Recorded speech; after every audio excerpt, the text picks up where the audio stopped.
Welcome to What a Creep, the show with Margot Donahue and Sonia Mansfield talking about creeps from the past to the present. This is your quick guide to the biggest creeps, jerks, assholes, and losers, the best of the worst. From two nice ladies who want the world to be a little less creepy.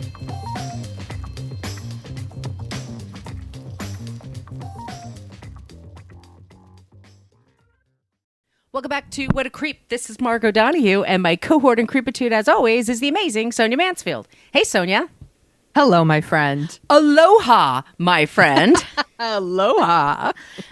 As we are recording this, we are doing so because we're recording on a Thursday. We usually drop our shows on Friday. Sonia is leaving for a week in Hawaii. Yes, She's Hawaii. I'll be in Oahu, kicking back, chilling Like a villain.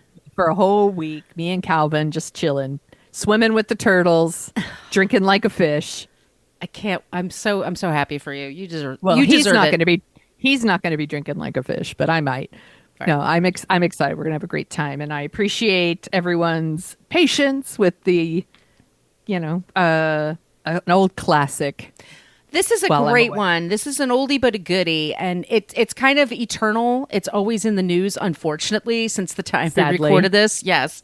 We're talking about Ray Cohn, who was the mentor to Donald Trump in the 70s when Donald Trump was just the son of Trump and was just a real estate guy that not many people really knew about.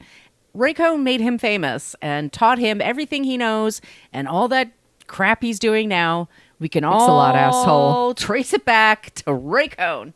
So we're bringing that up again today. Also because there's a movie coming out on the 11th. It's called The Apprentice and has Sebastian Stan as Donald Trump and Jeremy Strong as Ray Cohn. So we thought this works perfectly. It's election season. People are talking about him again. They always bring him up when Donald Trump is running for something. So that's why we're bringing it up today. When is Donald Trump not running for something? Oh my God. Since 2016, it's been nonstop. We want to thank everybody that since the last time we recorded this, I guess we'll just go for the rigmarole, excuse me. So if we're always looking for suggestions for creeps, and we always end the show with somebody who's not a creep. So just remember that at the end, we'll have something fun for you. Yes. Okay. But first off, we are on Facebook. We have a basic Facebook page, but that's where people go to complain about our language. This is your warning. We use salty language in this show, and I have a feeling we used a lot of it in this episode. We recorded in season 4. Fuck yeah, we do. We are much more interactive and responsive in our private Facebook group. You type in What a Creep podcast group in Facebook and ask to join. You have to answer 3 questions, one of them promising to be not an asshole. We'd really appreciate it if you weren't an asshole. Our listeners are the best. It's the best group They on are. Facebook. We have a fun Easily. time there. Yes. We're on Twitter at CreepPod because somebody had What a Creep on Twitter for over 10 years and never used it. Creep. And we are on Threads and Instagram and Blue Sky at What a Creep Podcast. Our email is whatacreeppodcast@gmail.com. And if you would like some stickers, send us your address via email, and wherever you are on the planet of Earth, we will send them to you. Dare us. We love it when you True. dare us to do it. We love to do that. Sonia, you wanted to get them through the website? Tell them all about the website. Yeah, whatacreeppodcast.com. It's everything you want to know. Everything that you want to know about the show, but we're afraid to ask. We have links to all of our past episodes, and you can click into each of the blog posts there, and you can see all of our sources, because we source everything we do. We're not making this stuff up, and we want to give people credit for the work they've done. And if you want to do a deeper dive on, say, Ray the Cohn. creep you're listening to, yes, that's a great place to start. Click in there, read more, learn, do all the fun things. We also have a link to our merch shop where you can get t-shirts and tote bags and face masks, and I can testify that the shirts are very cozy. I have bought a few. I've bought a few. I Yep. use them it's for my sleep time. I cut out the Yep. neck, and my one I just got recently is The High Road Can Get Fucked. I love that Yes. one. It's Thank comfy you. and cozy, and it's a great message. It is. It is. It And is. and it's accurate. Yes. So do that. There's also a link to our Patreon. You want to tell them about that, Margot? Yes, Patreon. We have our first 9 seasons of our show on the Patreon page. And then Sonia and I put out 2 bonus episodes a month. And the bonus episodes are fun because we're just shooting the shit, talking about stuff in the news. And we do it over video. So you can see us when we're doing it. It's so exciting. It's People so tell us that, three-dimensional. like, yeah, they have mixed up the voices, apparently, and sometimes they think my voice is Margot, and this is setting some people straight. I don't know how you could possibly mix us up. How do you mix up Wednesday and Enid? I don't know. But it's Sonia people had her do. birthday this week, by the way. So happy birthday, Sonia. And Thank you, everyone, for the birthday wishes. Absolutely. And happy Libra season to everybody. Libra brings justice and balance to the force. So think about that the next few weeks if you're, a mission for you this month. And okay, we're going to go into this episode. What I'm going to do, it's a little different. I'm going to play the trailer for The Apprentice, and then we'll get directly into this show. And just to remind you all, we also co-host a show called Dorking Out, where we dork out about movies. We currently are dorking out about... what did we do? Oh, Shaun of the Dead. Shaun of the Dead. Yes, it's Spooky Susie. Yeah, spooky season movies. So we are going to be reposting this weekend our Lost Boys episode. This is a good one. We love this movie. We love this episode. We had so much fun doing it. So that's going to be coming up soon. And next week we'll have a new episode. We're just going to drop it a day later. Let's just take a breath, enjoy it. It's Friday. It's Friday. See you on the other side.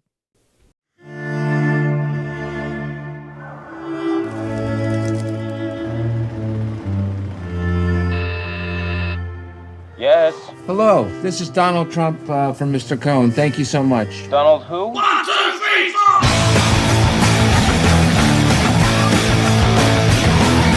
Roy Cohn, nice to meet you. The Roy Cohn, you're brutal. Guilty as charged. How do you always win? There's rules. The first rule is attack, attack, attack. It's going to be the finest building in the city, maybe the country, in the world. Rule 2, admit nothing, deny everything. There's never been anything like this, of this magnitude, this quality. Ooh, cheese balls over here. What are you doing? You want one? No, it looks totally disgusting. Cheese balls. Rule 3, no matter what happens, you claim victory and never admit defeat. You have to be willing to do anything to anyone to win. You have a big ass. You got to work on that. Your face looked like an orange. Attack, attack, attack. Deny everything, admit nothing. Never admit defeat. What if you lost your fortune today? Well, then maybe I'll run for president. I don't know. I say, if you're indicted, you're invited. All right, we're going to look into that. That's a good one. Email that shit to yourself, please, Margot. Okay. Are you ready for our creep today, Sonia? I was born ready. Our creep today is Roy Cohn. For those of you that are either just young or you don't live in America, I think this is going to be a new story for you, and I think you'll enjoy it. And my sources are Wikipedia. We also put all the sources at the top of the show, and we include them in our show notes so you guys can check it out for yourselves. Roy Cohn Wikipedia page, The Atlantic, Politico, Esquire, Life magazine. Where's My Roy Cohn? That was a documentary I saw. It's directed by Matt Turnauer. That is the reason we're doing the show. I saw the documentary and then I immediately texted Sonia and said, I need to talk about this ASAP. This happens all the time. It does. We have a list at the beginning of every season, and then that list changes as Netflix releases documentaries. I also caught Citizen Cohn, which is, I have the link for it here. It's a YouTube link. It's a 1992 HBO film starring former creep, or previous creep, I should say, James Woods as... Oh my God, creep and creep action. Exactly, creep on creep action. And then the book The Fixers by Joe Palazzolo and Michael Rothfeld. And are you ready? I am ready. Roy Cohn is one of the most influential lawyers to have ever practiced in the United States. He is linked closely with McCarthyism and never accepting responsibility for its defeat. And Cohn was also self-described patriot who felt that the ends justify the means. By the way, self-described patriots are the fucking worst. Like, your actions don't say patriot. You have to describe yourself as a patriot. I love it. Yes. It's like when you meet somebody who describes themselves as smart, they're usually not smart. Right? True. He was the professional mentor of our current president, and his pugnacious attitude and complete lack of a moral compass during the 50s through the 80s predicated the world we live in now. That's why he's worthy of being on the show today. He was a self-hating Jewish person who attacked Jews. He was a gay man who prosecuted homosexuals. He is a lawyer who broke the law frequently and ripped off his clients. So let us learn about Roy Cohn. He is a triple threat. He is disgusting on every level. Roy Cohn was born in New York City in 1927. He is the only child of Dora and Albert Cohn. Dora was a very wealthy woman who was famous in her family for not being attractive, neither with her appearance or her personality. Sorry. I know. I love that you could be famous in your family for that. She was not considered good enough of a catch to attract a suitor, even though she was an heir to the Lionel Trains fortune, and her family owned a bank called the Bank of the U.S. She was still called the ugliest girl in the Bronx.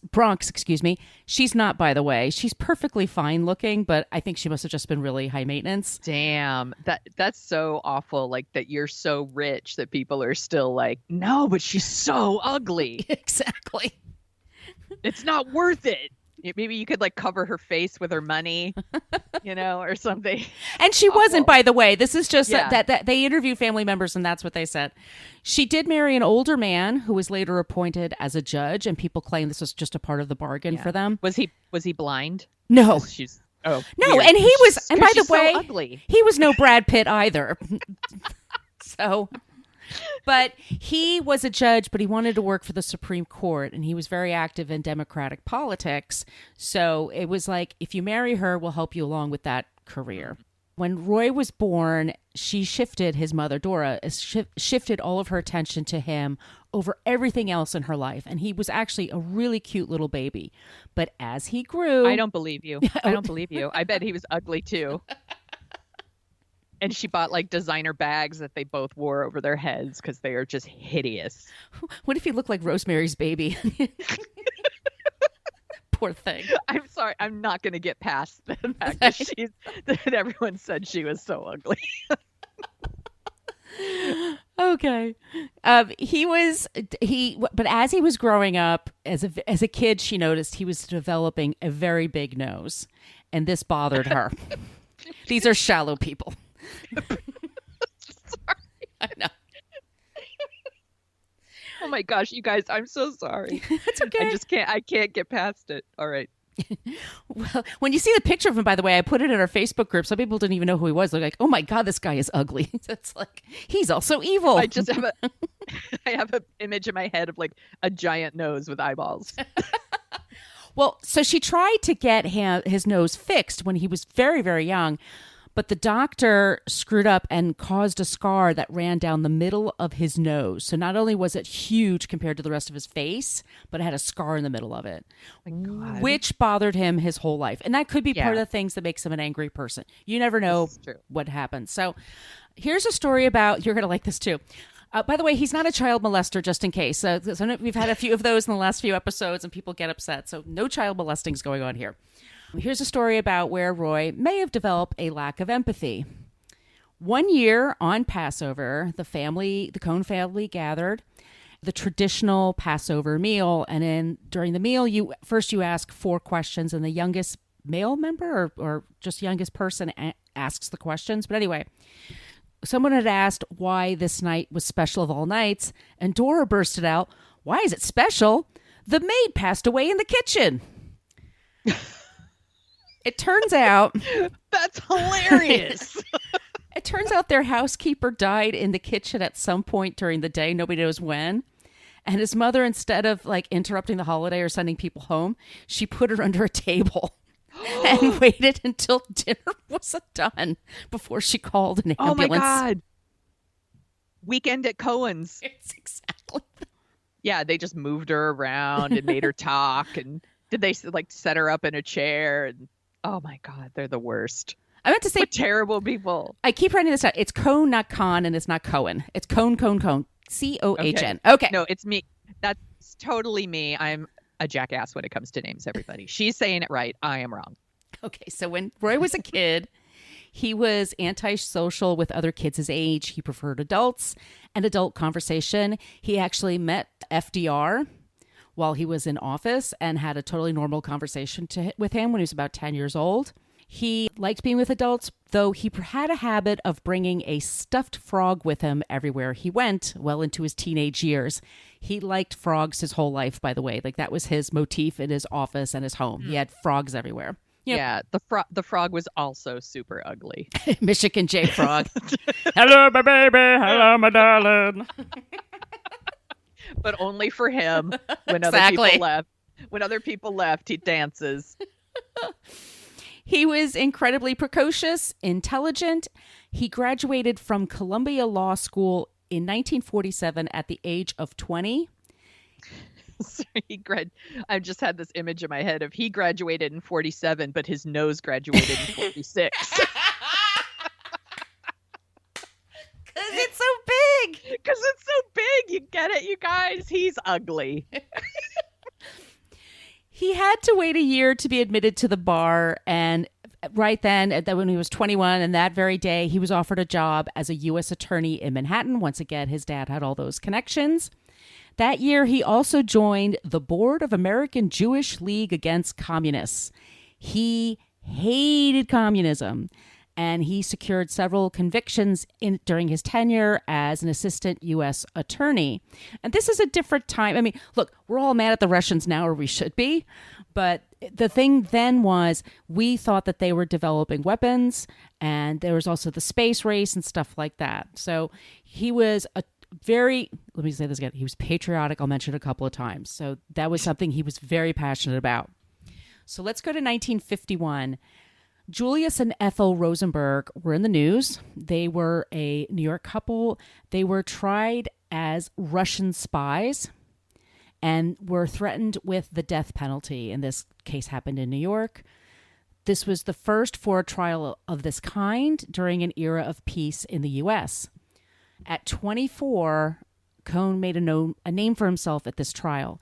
He directly examined Ethel's brother, David Greenglass, on the stand. And David said he believed his brother-in-law passed along secrets about the Manhattan Project to the Russians. Now, he later claimed that he lied and was encouraged to lie by Cohn to do so. What was known was that Cohn was very close with the judge. He encouraged him to enforce the death penalty. He felt very, very sure that anybody that was a spy should be executed. Julius and Ethel were both convicted, and let me tell you, Ethel was ride or die, literally, for her husband. They had 2 young boys and left them orphans. She refused to make any kind of a deal. But the evidence, well, let me just say, they were both convicted, and my parents remember this when they were kids, people talking about this case, because my parents both grew up in New York. They were electrocuted in 1953, and it was a huge deal, first of all, to use the death penalty in this kind of a case, but also, was it a good trial? Was it a fair trial? Was this justice? And it literally caused riots around the country, and people were very divided about this verdict. Experts say Julius most likely was a spy. It's pretty certain that he was. But Ethel's participation has always kind of been in question. Some say she didn't know at all. I think if you're that close to somebody, you would know. Right. You know, but I think what's more important, how do they look? Were they ugly? No, they were not ugly people. That's why he hates them so much. Yes. Because they're beautiful. They were an average-looking middle-aged couple, but many felt that they were not tried justly. But Cohn always claimed that victory, and he said he never felt any kind of guilt about it whatsoever. Decades later, when he was asked about it, he said, "I could pull that switch myself even today." Ew. Yeah. So this verdict brings him to the attention of the FBI and its director, J. Edgar Hoover. Did you see the movie with Leonardo DiCaprio as J. Edgar Hoover? I did not. It's kind of ridiculous. Okay. Yeah. Should I see it? Yeah. I mean, it's not a must-see, but you should check it out. I mean, DiCaprio's good, but it's like a lot of makeup in action. Okay. Yeah. All right. Hoover was convinced of two things: that both communists and homosexuals were taking positions in the American government, and they needed to be including himself. Well, he was homosexual, by the way. He had a male friend live with him for like 20 years. I mean, quote unquote friend who he left his entire estate to and shit like that. Okay. And that they needed to be chased out to protect the American people. I said, oh, by the way, J. Edgar Hoover was gay, and he closeted his whole adult life, even though he personally attacked people about their sexuality and blackmailed them. Not a nice guy. Mm-mm. Another not nice guy is Joseph McCarthy. He's a senator from Wisconsin. And starting in 1950, he began a fight against the Cold War by going after communist sympathizers. He hired Roy Cohn to be his chief counsel over a young Robert Kennedy. And Cohn and Kennedy hated each other and got into physical skirmishes. Well, Kennedy is very good looking. Yeah, he hated his handsome. He was too much handsome. I'm going to mess up your beautiful face. I hate your handsome. And your accent. Thus started in America the Senate Permanent Subcommittee on Investigations. Cohn and McCarthy operated in secret as much as they could at the start. Cohn convinced President Dwight Eisenhower that homosexuals serving in the U.S. government were a threat to national safety because they could be blackmailed for their homosexuality and sell U.S. secrets to foreign governments. This was known as the Lavender Scare. Eisenhower then banned homosexuals from working in the federal government because of this. And it was a different world. It was illegal to be gay in most states. But these are a bunch of gay people organizing against other gay people. It's, it's messed up. They're just, accusing everybody of doing what they're actually doing. Right. Yeah, it didn't occur to them they could be patriotic as well. I mean, you gay and patriotic just like you guys were. But anyway, Cohn told the press, and he would love the press his entire life, that he was on the hunt to find homosexuals and sex perverts in the government. Good luck. Oh, they would have their work cut out for them now. Yeah. Also in 1953, Cohn met a fellow anti-communist activist. His name was G. David Shine. But he was just known as David Shine his whole life. He came from a very wealthy hotel family, and he was looking for a career basically fighting Russia. Cohn was smitten with the very tall, very handsome Shine, who looked like a movie star. Shine was so fervently anti-communist, he once created a How to Spot a Communist pamphlet and had his family distribute them at all of their hotels and include them in every hotel room. He was so against communism that he wouldn't even drink vodka. Yet. McCarthy noticed that Cohn seemed to have a crush on Shine, and that it made him appear to be irrational. This is apparently Cohn's first crush. Nobody can find anything prior to that, male or female, that made him even slightly happy. This is the first time that people he acted like a teenager, basically. Like he was really Twitter-pated, as they say. So Shine, they used to say, I don't know, I'm old. Shine was an unpaid consultant to the cause and famously went on a European trip with Roy Cohn, looking into different libraries and stuff, trying to find authors and anybody that was writing anti-American propaganda.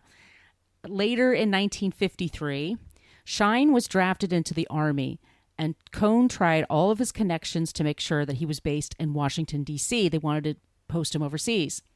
Cohn threatened to, quote, wreck the Army if his demands were not met. He was willing to do anything to keep Shine in America. He claimed the Army was holding Shine hostage, and he was willing to fight back publicly to protect his friends. He loses his goddamn mind over this. Before this, he's very cool. His friend. Yeah, his special friend.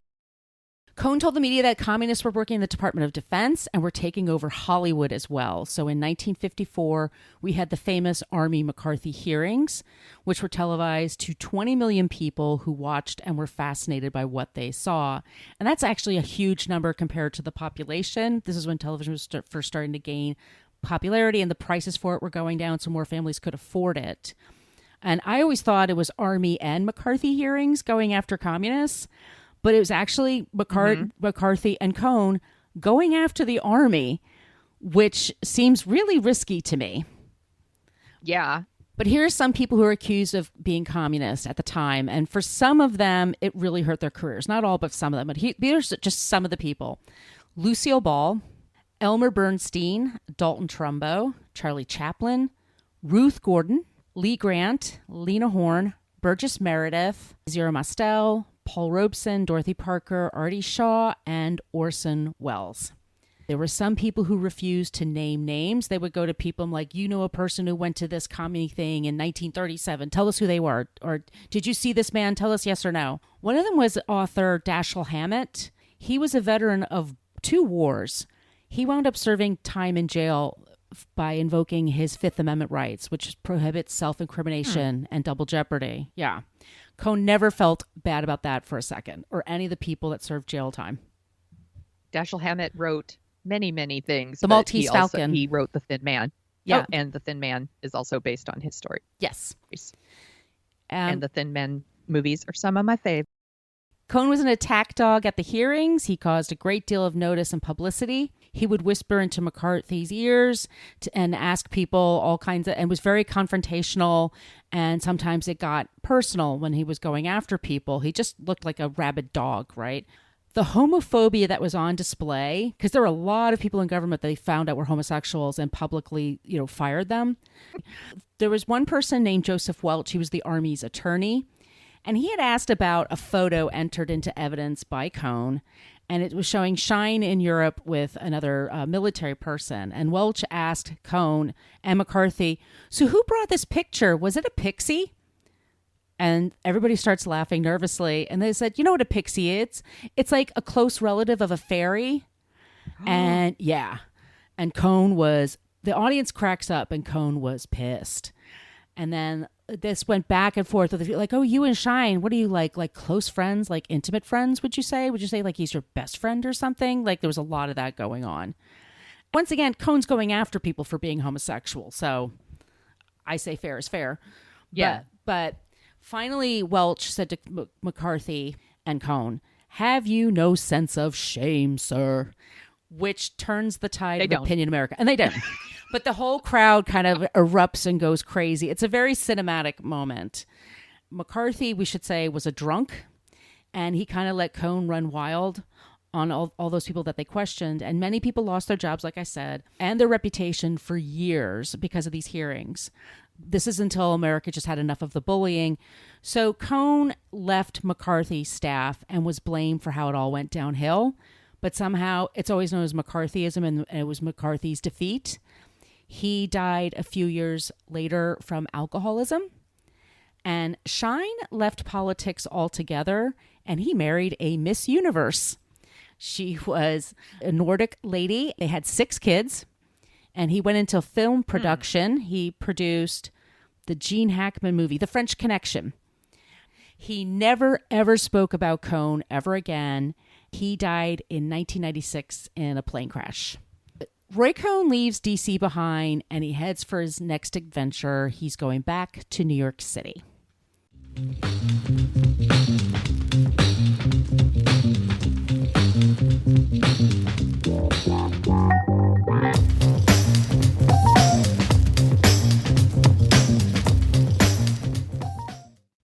In 1959, Roy Cohn hostilely took over one of his relatives' family businesses, Lionel Trains. He bought $200,000 in stock, and then he promptly ran the company into the ground. Then Cohn decided, I think I'm going to go back to law. And he started a private practice. in New York City. He loved skirting the rules, and he had no problems with putting his colleagues into compromising predicaments, such as the time he made one of them the president of a bank in Chicago. That man lived in New York City, not Chicago, and only had $35 to himself at the time. That man was eventually audited and nearly went to jail because of this. Cohn is seen on dates with some women, but mostly he keeps company with men. The only real connection with a woman in his life was truly his mother, Dora, who dies in 19... I heard she's super ugly. She died of ugly in 1967, leaving him devastated. He totally loved his mother, and she totally loved him. So after that, there was a woman that he was very close to. The only woman that I could find that he was truly, truly close to was none other than Barbara Walters. They had dated in the 50s. What? Yes. They dated in the 1950s. She claims they only went on a couple of dates and they've always just been friends. He claimed that they were engaged. And then every once in a while, the media would ask him about her. And he'd be like, oh, when we're 60, we're going to go and get married. That's what we're going to do. And Barbara was sort of like, sure, Jan. But she stood by him most of his life. As a lawyer, he was known for being lazy about research and rarely knew he was representing, even on his way to court. He had a mind like a steel trap and could absorb information so quickly that usually what he would do is just get into a cab with a bunch of colleagues and they would tell him what's going on in the case, going down to the courthouse. He would go to the courthouse and then he was able to then speak extemporaneously for hours with zero notes. He could recall on which page a certain statement was made, and he completely threw people off their game. He was really supposedly amazing to watch in court, and he had a super sharp mind. And his question was always, before he got into a case, was, who is the judge? Because once he knew the judge, he could just kind of work from there. He was also known as a very tough litigator with no qualms over the people he represented. So he's no longer on the side of justice. He was no longer a prosecutor. So he was taking on defendants. Mm-hmm. And everyone is entitled to a defense. That is what we have in America. That's what we're based on. His roster of peeps included mafiosos like Tony Salerno, Carmine Galante, and John Gotti. And he once said on the way to court one day, I pass no moral judgments on my clients. John Gotti was accused of murder in 1975. He was one of a group of people that held down a person that was shot and killed as part of a hit. Roy Cohn was able to strike a deal and had him convicted of manslaughter. And he only had to serve, and I've seen 2 and 4 years sentence, but it was a very small sentence. Yeah. He also represented the Roman Catholic Church. George Steinbrenner. Of course he did. And he was friendly with them. Yeah. George Steinbrenner, owner of the New York Yankees, the owners of Studio 54, and one certain Donald J. Trump, who he made his personal protege. In 1973, the Trump... Here we go. In 1973, the Trump family was accused by the Justice Department of violating the Fair Housing Act for not renting to African Americans in 39 of their properties in Brooklyn, Queens, Bronx, and Staten Island. Trump was looking to take over Manhattan real estate, but these kind of accusations were making it hard for him to acquire properties, and it was just kind of a pain in the ass for him, he said. He accused the government of being bullies and that they were trying to hurt a businessman. So he goes to all these different lawyers and they all tell him, just settle. Just do what they tell you to do. Just settle. It's the government. You can't win. Roy Cohn was the one person that said to him, not only are you going to fight this, I would advise you to countersue the government for harassment. Trump's like, sweet, let's do it. Yeah. Oh my God. A couple of pieces of shit in a pod. Trump lost. I was in court again a few years later for violating the terms of the agreement with the government. But Trump learned how Cohn conducted business and got away with being outrageous. And this is what Cohn taught Trump. Attack the press. Never admit you're wrong. Never apologize. A settlement is a win. And never leave a paper trail. So don't have any calendars that people can look through. And try to keep your name off of paperwork as much as you can. Don't send emails. Well, we have that now, but like don't send notes, anything you can. Just keep it to a bare minimum. Okay, so that's what Trump learns from him. Cohn in the 70s had an office on 68th Street, which is actually a residence. It's a home apartment. And he would live in the bedroom, and he had people working on different floors. So they would just be like 20 lawyers walking around. It just was weird. It was just like you're at a dining room table, and then you're at a couch and stuff like that. It wasn't the norm for the time. Cohn was notorious for, let's see if this sounds familiar, he didn't like paying his bills or loans, including his dry cleaners, hotels, friends, acquaintances, former clients. He had his taxes audited for 20 years straight. He resented paying taxes because he said he hated the fact that it would go to some quote unquote welfare mom. He wound up owing the government $7 million. This is in 1980. That's a shitload of money. And he could never open a bank account because as soon as he would open a bank account, they would claim the money. So I don't know how he conducted stuff, but he did conducted business. But one of his more prominent clients was also Rupert Murdoch. We've heard of him. And though he was... Oh, gosh. It just keeps getting worse. Oh, there's more. Just brace yourself. Okay. And though Cohn was a registered Democrat his whole life, he followed his parents' politics, he preferred being with Republicans, and he was friendly with Richard Nixon and Ronald Reagan. I mean, he was always friendly with the mayor of the city, whoever it was. But in the mid-'70s, he bragged that he was the one person that introduced Rupert Murdoch to Donald Trump.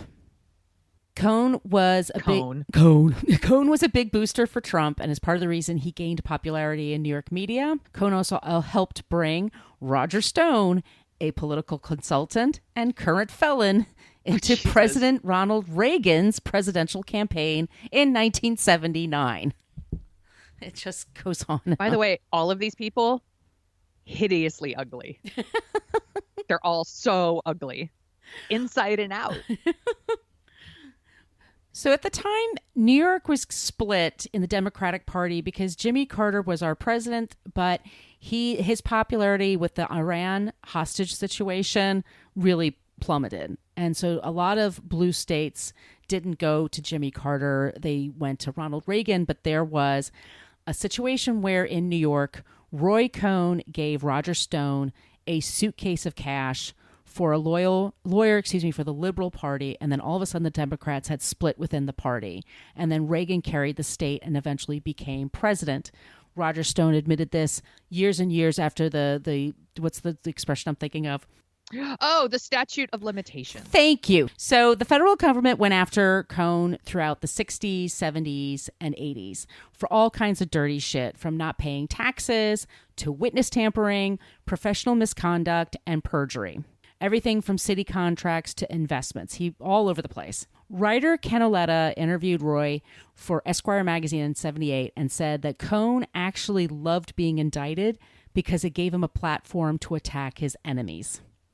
First indictment was in 1964, when he was acquitted of perjury.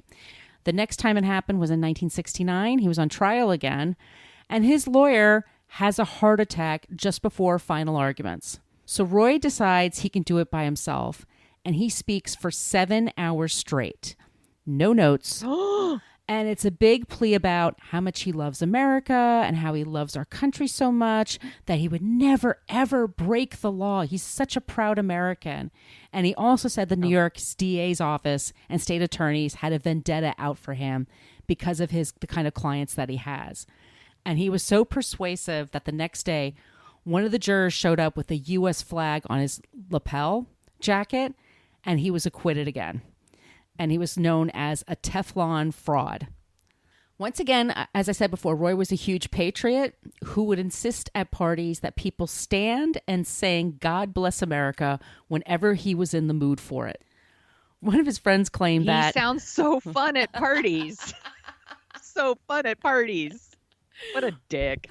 One friend claimed that there was There was an occasion at a piano bar in Provincetown, Massachusetts, which is like a hint and a nod to the guy is gay, but where Roy Cohn insisted on singing God Bless America 3 times in a row. He then had a hard-on and went home to bed. Because that's such a sexy song. Oh my, that song, it just fucking does it for me too. I get it. I sometimes I just put it on and I'm like, David, God bless America. Oh God, what a creep. And we haven't, that's why we call our podcast this.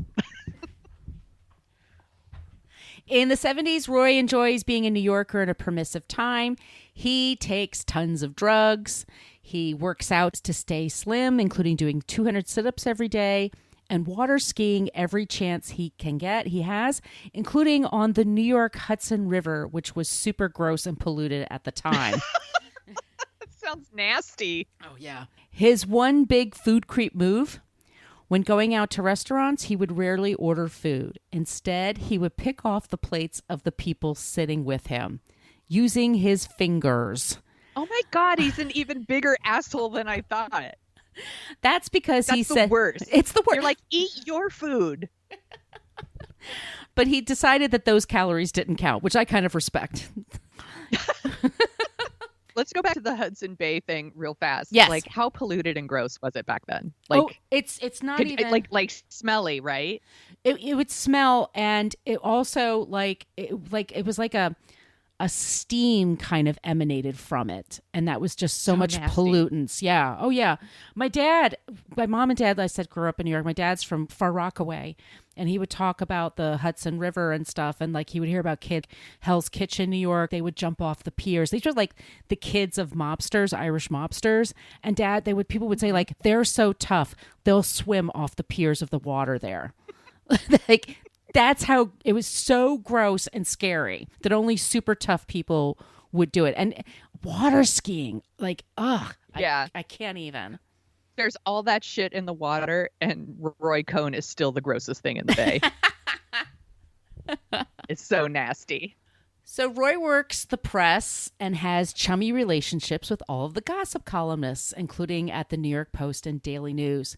He would plant fake stories just to see his name in the papers and or to attract a potential client. He handled a lot of divorces, by the way, celebrity divorces. So he always had gossip to spread around. He always denied the fake stories, but it was him.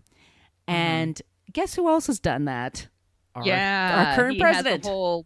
He has like a whole fake persona. Roy loved famous people, and he loved hanging out at Studio 54, which was this very popular disco in the city in the 70s. He was friends, I'm making air quotes, these people aren't really friends, but with Andy Warhol and Halston, the designer. When the owners of Studio 54, which were Steve Rubell and Ian Schrager, whenever they have legal troubles, they would hire Roy Cohn, and Roy would fight like crazy. He also at Studio 54 was notorious for picking up men, young men, very young men, and saying he needs to have sex every day, preferably with a new partner. He used the money from the firm that he worked for to buy himself a rich lifestyle. So he wasn't making a lot salary-wise as much as you would think. It was like $100,000, which is a lot of money, but he had several homes. He had 3 Rolls Royces. It was all billed to the firm. So he never asked to make partner, but he spent the company money on yachts and Rolls Royces, expensive meals, rent, mortgage on 2 homes, and trips. But he would say, look, I have to socialize. Everybody knows who I am. And I'm bringing you all these great clients. I'm bringing you a lot of publicity. So it's like $500,000 to $1 million a year to keep his lifestyle going. He also tried to maintain a deep, dark tan all year round. So he spent quite a bit of time in Miami. I was saying he liked being on the water. He bought a yacht with the company money, and he put in the company's name. So he technically didn't own the yacht, but he was on the yacht most of the time. And he usually had, once his mother died, he hired very handsome blonde boys. And that for the driver, for the captain, to work at his office. Like he surrounded himself with pretty people, mainly men. Was the yacht called like the Ugly Duckling?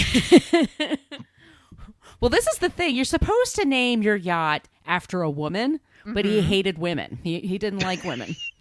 He only liked Barbara Walters and his mother. That's pretty much it. Please tell me he named the yacht Barbara Walters. I wish it was Baba Wawa. Baba Wawa. No, he called his yacht Defiance. Get it?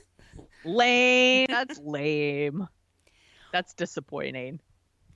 In 1973, Defiance sank off the shores of Florida after it caught on fire on its way to New York.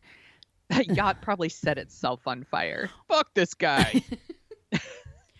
Well, pay attention. Here we go. 2 of the 3 crew members were able to jump off and swim for help. However, Charles Martinson, who was 21 years old, was killed. He was not able to get away. Yeah. It was awful. It's terrible. It's awful. It was a horrible way to die. It was never proven that Cohn had something to do with the sinking, but there were always rumors that he had it done for the insurance, and he could never kind of escape those rumors.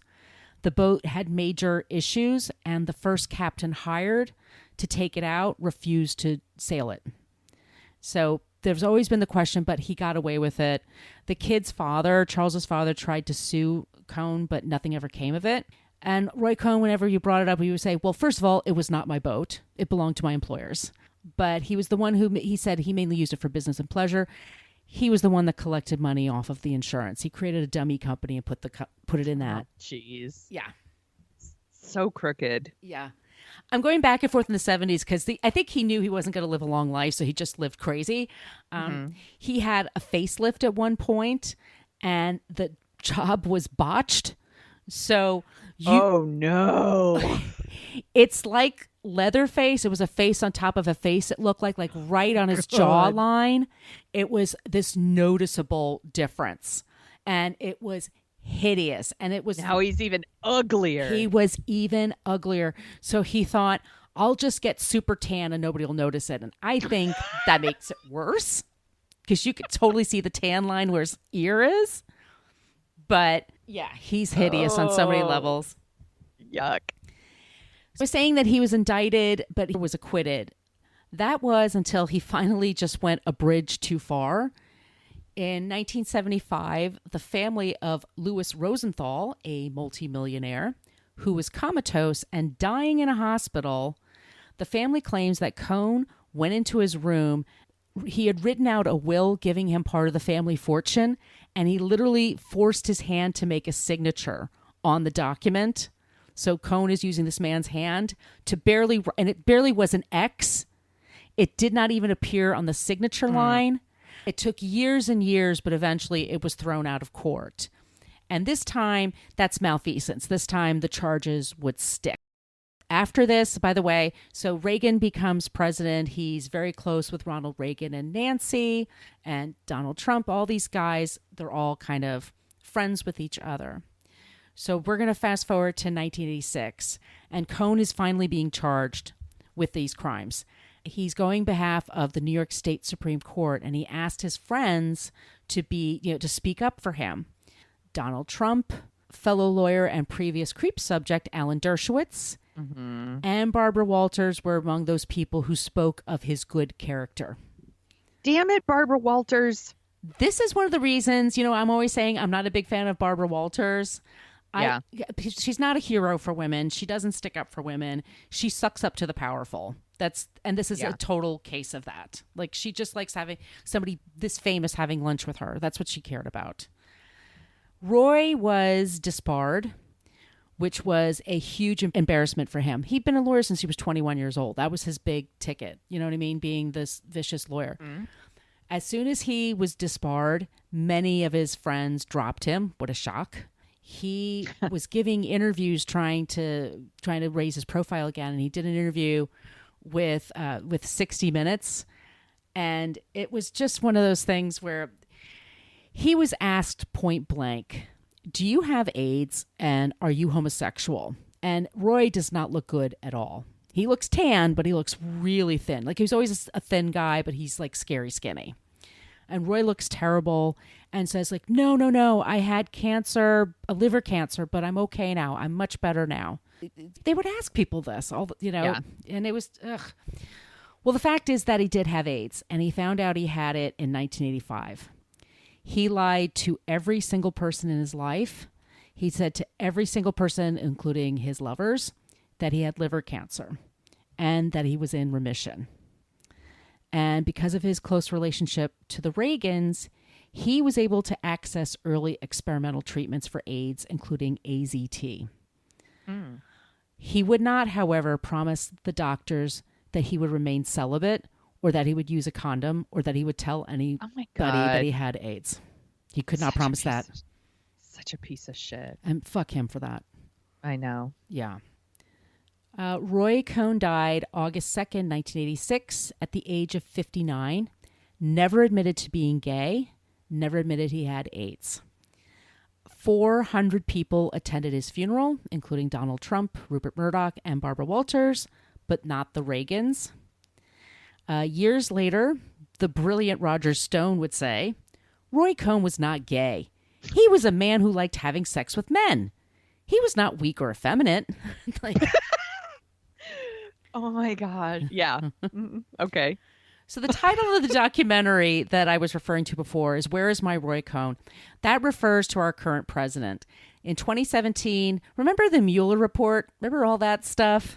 Yeah. James Comey. Oh my God. It was so long ago. It feels so long ago.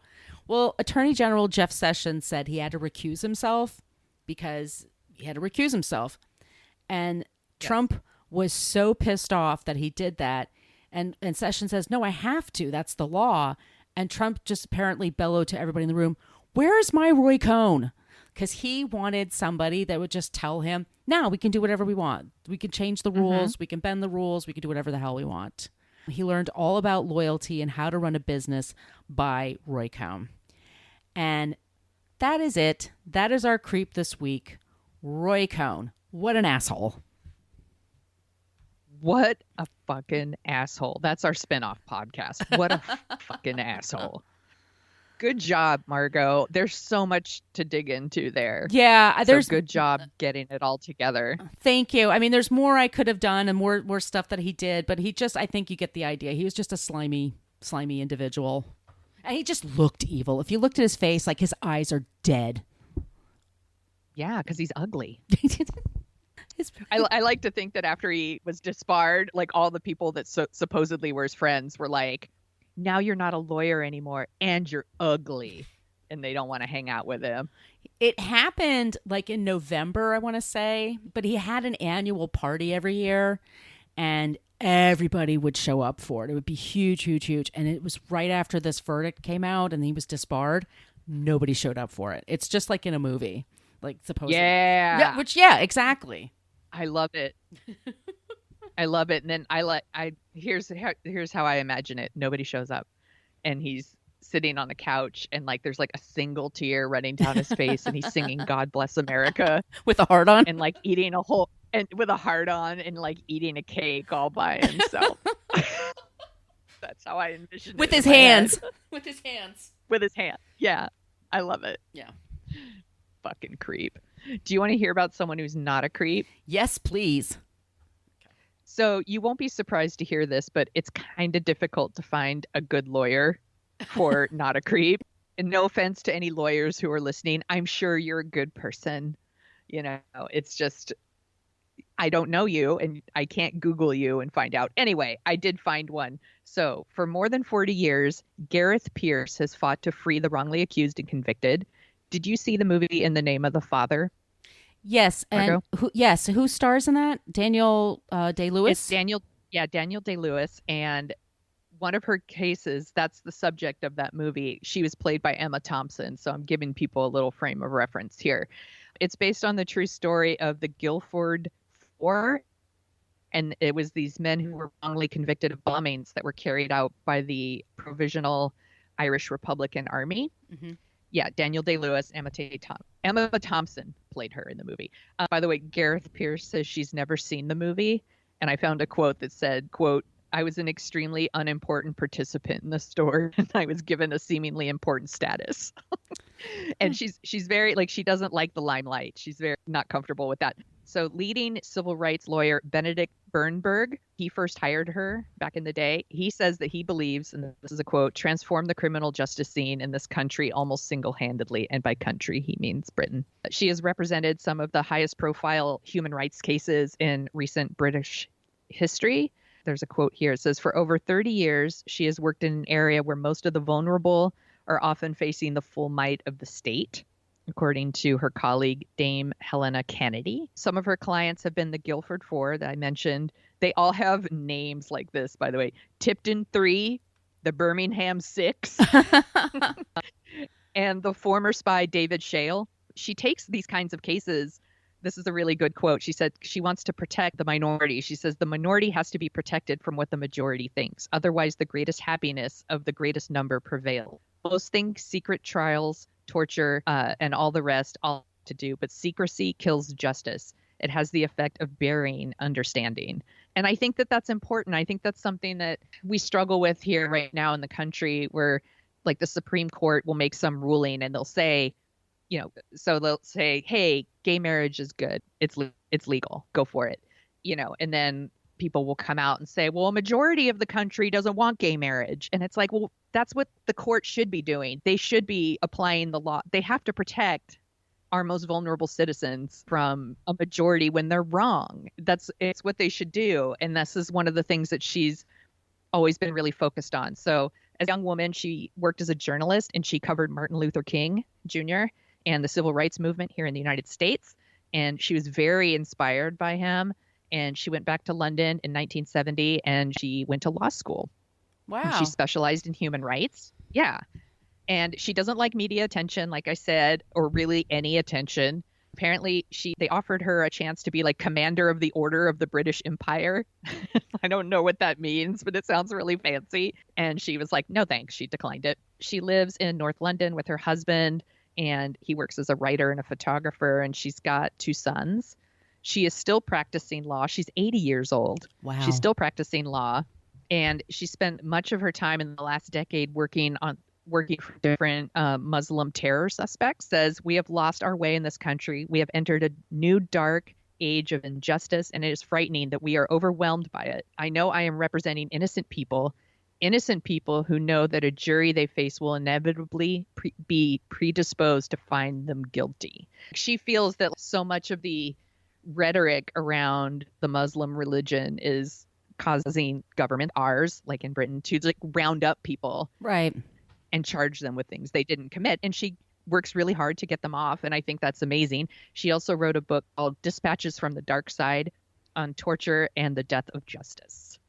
And I'm fascinated by people who work these kinds of cases where they help to get off the wrongly accused. What a nightmare for those people to have not been involved and then to be in prison for shit you didn't do. I can't even imagine how helpless you must feel.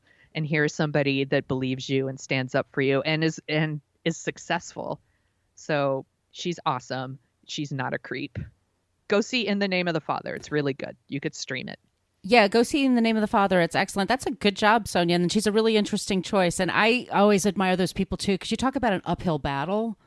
Exactly. Oh, my God. And I really honed in on the idea of her talking about we have to protect the minority. Mm-hmm. And I think that that's something that people forget.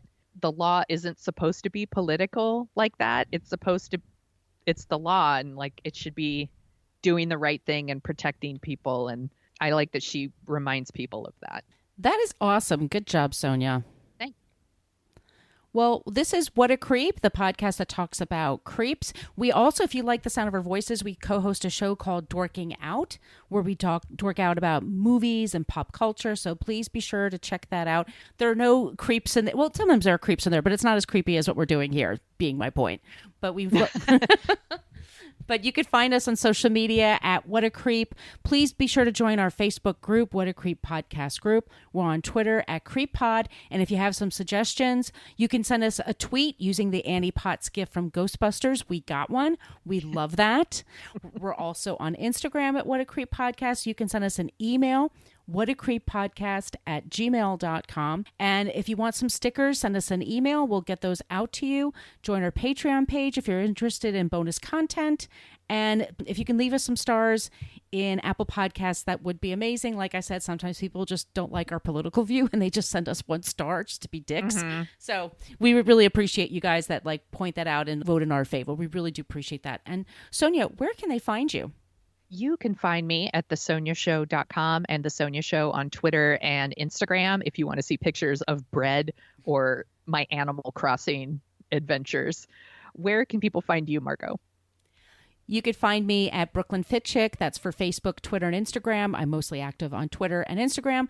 And my blog, which is finally spiffed up and updated and ready. Yeah, it looks so good. It's brooklynfitchick.com. So be sure to check that out. And guys, we'll be back next week with a new creep. So in the meantime, don't be a creep. And wash your hands. No, come on.